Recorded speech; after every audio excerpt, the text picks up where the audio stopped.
पता है, एक बार मैं दुकान पे जाता हूँ और शॉपकीपर चीज़ें सेल कर रहा था। मैं गया तो 2-3 लड़कियाँ और आईं।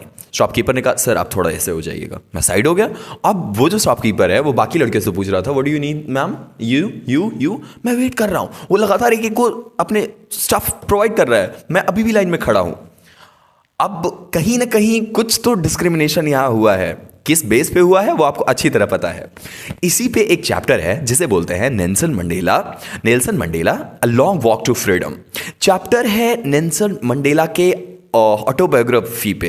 ये डिस्क्राइब करता है नेल्सन मंडेला जब एक इमिग्रेशन कर रहे थे साउथ अफ्रीका के फर्स्ट ब्लैक प्रेसिडेंट बनने के बाद, तब की बात है। ये इवेंट स्टार्ट होता है जब डेमोक्रेसी की एक बिगिनिंग होती है। मंडेला एक स्पीच देते हैं। किस चीज़ के बारे में स्पीच है सर? इक्वालिटी पे, फ्रीडम फॉर ऑल पे, कि सब एक साथ कैसे रह सकते हैं। वो बताते हैं कि एक टाइम था ना जब मेरे आसपास के लोग ये सब कितना फ़ाइट किया इन्होंने, और अनफॉर्चुनेटली कुछ लोग जिनने फ़ाइट किया इस फ्रीडम को पाने के लिए आज जिंदा ही नहीं है, उनकी मौत हो गई इसी फाइट के कारण। आज कितने खुश होते अगर वो यहाँ पे होते। बहुत बुरा फील करते हैं और वो एक्नॉलेज करते हैं उन सारी सेक्रीफाइसेस को कि यार चले गए वो लोग। मंडेला फिर याद करते हैं कि कितना ऑप्रेस किया गया हम लोगों को, कितनी सफरिंग दी गई just because we were black. वो और अपनी जर्नी के बारे में बताते हैं कि एंगर से कैसे अंडरस्टैंडिंग बना। पहले एंगर था फिर अंडरस्टैंडिंग बना। मंडेला बताते हैं कि करेज और परसिवरेंस इज एवरीथिंग। वो बताते हैं कि फ्रीडम इक्वालिटी के बिना इनकम्प्लीट है। वैल्यूज ऑफ ह्यूमैनिटी, जस्टिस, ये इंपॉर्टेंट था।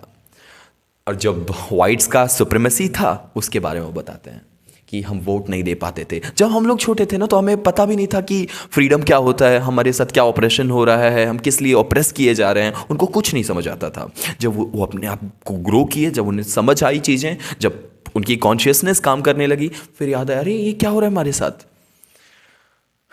मंडेला और रिफ्लेक्ट करते हैं उन रिस्पॉन्सिबिलिटीज़ को, जो 2 रिस्पॉन्सिबिलिटी उन्होंने बताया है। एक आदमी, हर आदमी के लिए 2 रिस्पॉन्सिबिलिटीज़ हैं उनकी लाइफ में। पहला अपने पेरेंट्स के लिए और दूसरा नेशन के लिए। 2 मोस्ट इंपॉर्टेंट रिस्पॉन्सिबिलिटी।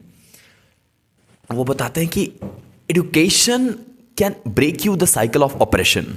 किसी को ऑप्रेस किया जा रहा है ना, उसे खुद सीखना पड़ेगा।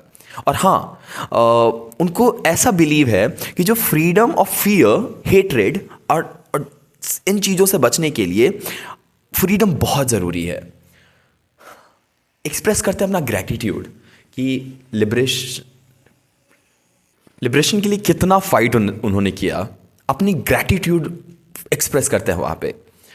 मंडेला का जो लीडरशिप था और कंपैशन था, विजनरी एटीट्यूड था, उसने उन्हें वहाँ का प्रेसिडेंट बना दिया, वो भी फर्स्ट ब्लैक प्रेसिडेंट। बोलते हैं कि पर्सनल और कलेक्टिव फ्रीडम बहुत ज़रूरी है। आप खुद से फ्री हो और उसके बाद सोसाइटी को फ्री करो।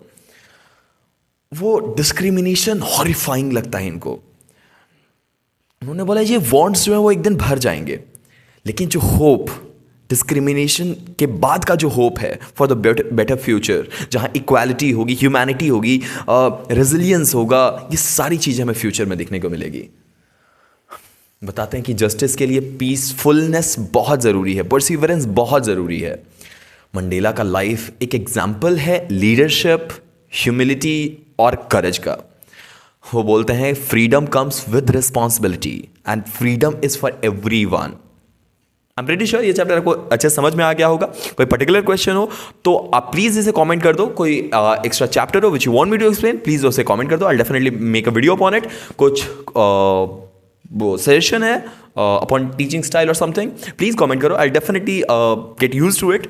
Take care of yourself, take good care of yourself, and then one sentence at a time, business spoken English.